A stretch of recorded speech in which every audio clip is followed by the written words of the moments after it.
Hello everybody and welcome back to Odin's Movie Vlog. I am the critic who is this, and I hope you're doing well. And today, before I record the podcast for my Patreon subscribe star members, I wanted to talk about this because I was doing some research for a podcast episode, and this is actually something that popped up first, which is claiming that this year's biggest blockbuster will not actually be a Star Wars film, will not be Star Wars Episode 9, and won't even be Avengers Endgame, which we all know is going to be the biggest movie of the year. Avengers Infinity War was the biggest movie of last year. This film, Endgame, is probably going to make close to $3 billion, will probably at least be the first film and only film, most likely, over, essentially the next several years, possibly ever in film history, seeing that, movie theaters are just contracting and everything is slowly going to the home, going over streaming services, going to be probably one of the last films that's going to be even able to come close to what Avatar was able to do several years ago. This, to me, though, is interesting because they claim that the film that is actually going to break records, the film that is actually going to be the biggest film of the year, is The Lion King.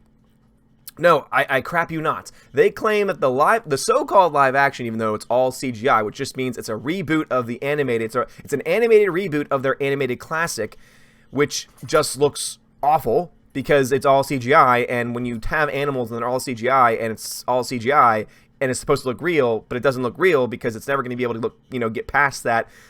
I don't understand it. I don't understand why they are making this in the first place. Obviously, the reason why is because they wanted to make sure that they were able to get a totally diverse cast. They wanted to make sure it was like, well, when we did the original film, we had a bunch of, it was set in Africa, but we had a bunch of white people doing a lot of the voices, and we just can't have that, so we need to reboot this, and we need to do it right. Even though no one wanted it. Even though most people were like, no, that's okay. I would rather you just, re-release your 1990s classic film in theaters. I'd go see that again. Maybe get a 4K release or something to that effect. But no. Instead, what they're going to do is they're just going to remake it all together. And based on what Disney's done recently, especially with the live-action remakes, is they're going to make it, go back to Disney's Beauty and the Beast, where they changed certain characters when they really didn't have to because they wanted to get across some type of political messaging. What is likely going to happen with this film? Probably a lot of the same thing. But according to CNBC, they say The Lion King has a chance of being the biggest blockbuster for 2019. Let me get it first out of the way. It's not.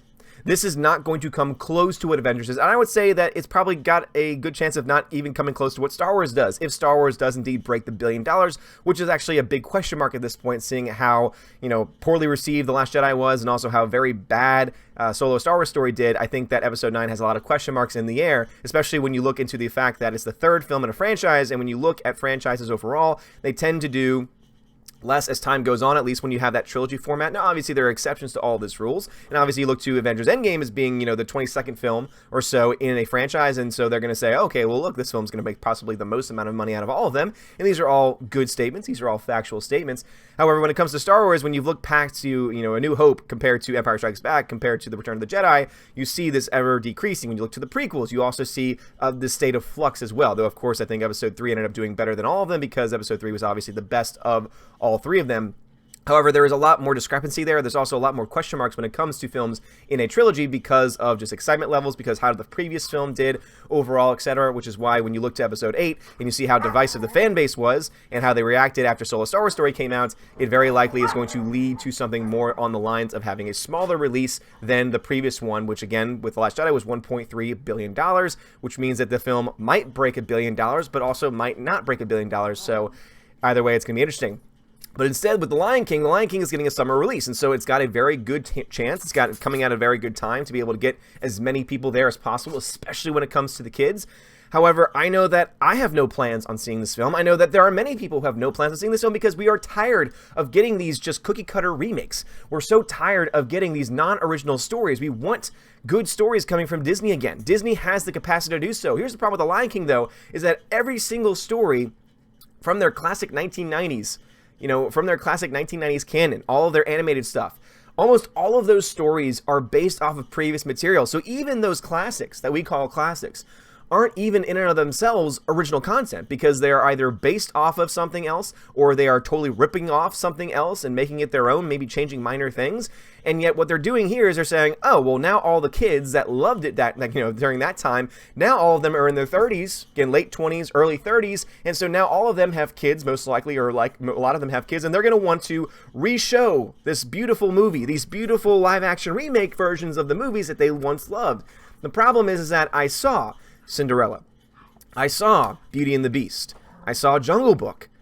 I did not see Dumbo yet, but when I'm looking at these films, all I think to myself is, no, I would much rather just show them the original 1990s cartoons because I know that those are good. I know that those are free from most politics, at least when it comes to being overtly political, and therefore I'm going to stick with those because they're great. They're great the way they are. There's no need to have anything else. There's no need for me to show them a version of a story that's already been done well. And so you have a lot of people like me who are like thinking to themselves, okay, yeah, if I had, I myself don't have kids yet, but I know a lot of people who do have kids that are either my age, maybe a little bit older, maybe a little bit younger, who they're probably thinking to themselves saying, okay, I don't know why I would want to spend the crazy amounts of money that theaters are now charging. Now, obviously, it's not the theater's fault, it's the studio's fault and everything else, and that's a whole other story for a whole other day. But when you look to these things, they're thinking, okay, I'm not going to spend, $50 plus to bring my entire family, and that's before even buying concessions, because the kids can be like, I want popcorn, I want candy, and that's just going to make it up to close towards $100 just to go to a visit, just to see a movie that you could easily just sit at home, say, all right, let me just go pop in my VHS, pop in my DVD, my Blu-ray, and then in the future, again, later this year, just turn on the Disney Plus streaming service and be able to watch it for free. Obviously, you're paying for credit, but still, at the end of the day, with all the content you're getting, it's more or less for free when you look at it. But when you take all these things into account, for them to try and say and claim that The Lion King at CinemaCon is showcasing some beautiful CGI footage, I'm sorry, it's just not, I don't buy it. I do not buy it for a second. If you are telling me that a remake of a remake is going to somehow be better as far as not only critically, but also as far as how the fans receive it and how the fans look at it, I'm sorry, but I'm going to question your sanity for just a second. Because as much as I love the original Lion King, as much as I love the original 1990s and 1980s cartoons that a lot of these films that are being rebooted are being based off of, you're right, I love those. But these are not those. These are obviously cash grabs. These are obviously Disney showing to themselves, we do not have the resources now, we do not have the creative willpower, the creative desire to be able to create something new, something different. To create new heroes, to create new stories about maybe new animals, since a lot of these tend to have to do with animals in some form or fashion. We don't have that ability. And it's really sad because Disney is a giant corporation. Disney is gigantic. Now, especially with the Fox acquisition, it has so much content, already its availability. It could be re-releasing so many things in the theaters. If it really wanted to make money, if it really wanted to have some cash grabs, they could do that and it would essentially be for free for them because they already own the content and the content's already been made. And what they could instead do is invest any money that they're making from these projects into new material, into new filmmakers, into new storytellers to tell new stories. And the problem is that they obviously don't have a lot of confidence in themselves anymore. They say, okay, we had all this great stuff from some of the most brilliant minds in filmmaking, but we don't really have that anymore. At least that's what they're telling us. And they try and say, oh, well, the people taking on these reboots and everything, they're the brilliant filmmakers. But if you're being asked to reboot something, if you're being asked to take something that was already made and say, all right, now just remake it, only change a couple of things here and there, add in a political message here and there, and boom, we're good, that's not a good enough reason to make a movie. But as it says right here, Disney shared footage of The Lion King at CinemaCon showcasing the same beautifully rendered and realistic CGI that the Jungle Book remake displayed in 2016. I'll say Jungle Book looked beautiful, but it also didn't look real. It may have looked beautiful, but it did not look real. And even though I liked the Jungle Book remake, I thought to myself, okay, I could have easily just gone to see the original and it would have been fine. Lion King's even worse because it obviously has much more of a political agenda behind it because they obviously made those choices in their casting for the various voices. Now, I'm not trying to say that it's a bad thing to cast certain people that might fit the roles of the of the place and of the area that the movie's being based in, but their voices. Specifically their voices of CGI characters that do not have a race. These are animals that do not have a race. And so for them to be basically race-centered and to choose people who are some of the wokest people in Hollywood added to that fact as some of their voices, like Donald Glover or Beyonce, I have no real desire to want to see or support that when I could just turn on the original Lion King and be like, oh, this is fine. It's the same story, probably going to be done a hell of a lot better. You're not going to be able to find a Jeremy Irons replacement to play Scar. I'm sorry, it's just not going to happen. It's great that you have James Earl Jones coming back. I think that's really cool for Mufasa, but at the end of the day, also, too, it reminds you, okay, yeah, he already played Mufasa, and there's no reason for him to be played again. But anyway, let's see their logic here. They say the biggest blockbuster 2019 probably won't be Avengers Endgame. That's not true. It is going to be Endgame. Or Star Wars Episode 9. Episode 9 is not going to even come close to Endgame. Numerous film industry experts said at CinemaCon in Las Vegas this week. Ah, yes, the so-called film industry experts. Love hearing about them. Am I a film industry expert? No, but I worked at a theater. I know what people buy tickets for. I have a pretty good grasp of these things. When I make mistakes, I say, all right, yeah, I made a mistake. When it came to the biggest mistake that I made recently, it was definitely the one about Captain Marvel, because I just totally underestimated the normie population that has grown over the past 11 years. But at the end of the day, too, I'm never going to claim expert status. And therefore, when I say things, I'm protected. So when this doesn't happen, when this film isn't the biggest, they're not going to go back and say, oh, remember when you said this? What were you thinking? Oh, they would just say to themselves, oh, your trends change and everything. They'll make excuses. Like, no, you're wrong. It's okay to admit you're wrong sometimes. I admit it when I'm wrong, which is rare, but I do. Despite massive advance ticket sales for the 22nd installment in the MCU, debuting in the end of April, the final chapter of Skywalker Saga coming in December, theater owners, ticketing agents, and analysts predict this year's top-grossing film will be Disney's live-action remake of its classic animated film, The Lion King. It's got a shot... Here you go. It's got a shot at being the biggest movie of all time. Brock Bagby, executive president of B&B Theaters. Okay, yeah, so that's reliable right there. B&B Theaters said, noting that the film has appeal with multiple generations and is a well-known entity in the U.S. and abroad. Yes, it's well-known, so that when people see that, they'll say, oh, I already own this. Why would I go spend $50+ to go see it in theaters again when I already own everything? Again, speaking as someone who was born and raised during that time period and saw it when it first came out, I can tell you that I have no desire to see this film, because it's totally a cash grab, and it's totally meant to be a political statement. Disney shared footage of the film due out in July on Wednesday, showcasing the same beautifully rendered realistic CGI of the Jungle Book made in 2016. In the clip shown, the CinemaCon attendees, a young Simba and his father Mufasa, discuss the lion cub's future. So James Earl Jones' voice comes back, and again, look Simba, everything the light touches is our kingdom. All right, we've heard this before. I can go watch the original and still hear the amazing voice work done by James Earl Jones. I do not need to see it again. The hyper-realistic visuals of the Pride's Land, the lions themselves who looked like something out of a nature documentary, wowed the crowd of theater owners, industry professionals, and critics, drawing audible gasps. Sure they did. Yeah, these are people that have no agendas to them whatsoever, who are not going to say, oh, Disney's on screen. Oh, yeah, good job, Disney. We're the same people that were clapping for Captain Marvel. We were the same people that were clapping for all the other films that you've made recently that really weren't that good, but we want to keep our access. That's why we're here. We have our press badges, and we want to make sure those are protected, so we're going to pretend like we love it. But you see, I don't have that. I don't have the press badges, and if I ever did have a press badge, guess what? It wouldn't change how I think. It would not change how I present things. And people say, oh, that would be stupid because then you'd most likely not get press badges. Okay, I don't care. I don't, if I get a press badge, great. That's awesome. That means I can provide more access. It means I can provide more content, and that's always great for the channel. That's always going to be great for you guys. But I'm not going to do so while sacrificing my integrity in the process. All of these people are shills.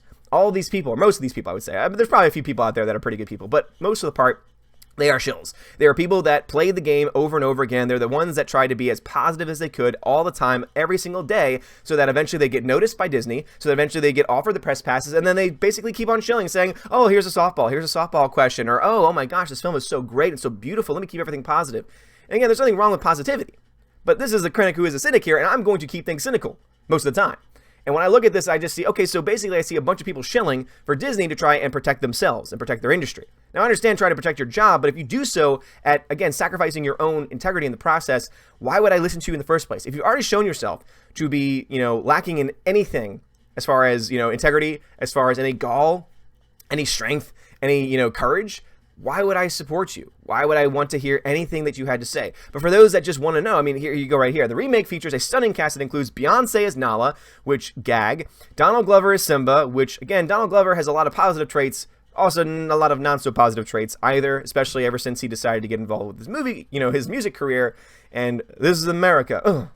Don't got me stopping. Oh, my goodness. Anyway, James Earl Joseph Mufasa. That's awesome. Chiwetel Ejiofor. Scar. Again, I love Ejiofor, but he is not going to be able to have the same impact as a man like Jeremy Irons. Again, Chiwetel Ejiofor is a great actor. I love him a lot. For those that don't know, he played a vital role in the Firefly movie of Serenity. He was the one that played the operative, and he was awesome in that. Everything he's been in has been fantastic. There's a great indie film called Red Belt. I highly recommend it. He's fantastic in that film. Also, some of you might know him from the MCU because he was in the Doctor Strange. He was in the Doctor Strange movie, and he was the one that played the eventual, at the very end of the movie, the one of the, I guess he's not a magician technically, but, oh, look, it's the magicians. Oh, it's the wizards. He was the one that played the wizard that went bad, at least using, Iron Man language there. So he's the wizard that at the very end of the movie decided to go bad instead.